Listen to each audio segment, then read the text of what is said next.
अस्सलामुअलैकुम। डिस्कवर इल्म के दिलचस्प और मालूमाती सवालात जवाबात की सीरीज़ में खुश आमदीद। सवाल नंबर 1।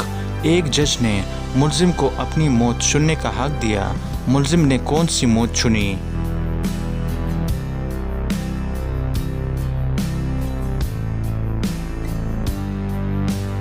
सही जवाब है कुदरती मौत। सवाल नंबर 2।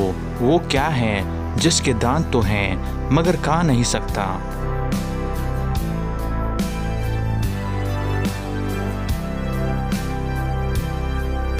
सही जवाब है कंघी। सवाल नंबर 3। दुनिया का पहला हेलीकॉप्टर किसके पास है?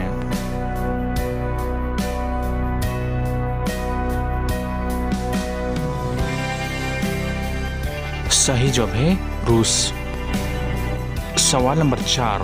वो कौन सा परिंदा है जिसका घोंसला नहीं होता?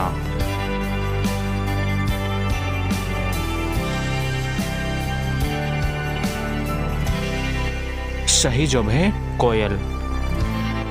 सवाल नंबर 5। वो कौन सी हरकत है जो इंसान सोते हुए नहीं कर सकता?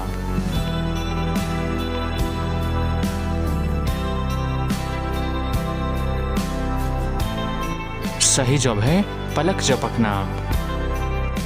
तो दोस्तों, उम्मीद करता हूँ कि आज की वीडियो आपको पसंद आई है। अगर पसंद आई है तो लाइक का बटन दबाएं और मज़ीद मालूमाती वीडियोस के लिए हमारे चैनल को सब्सक्राइब कीजिए। शुक्रिया।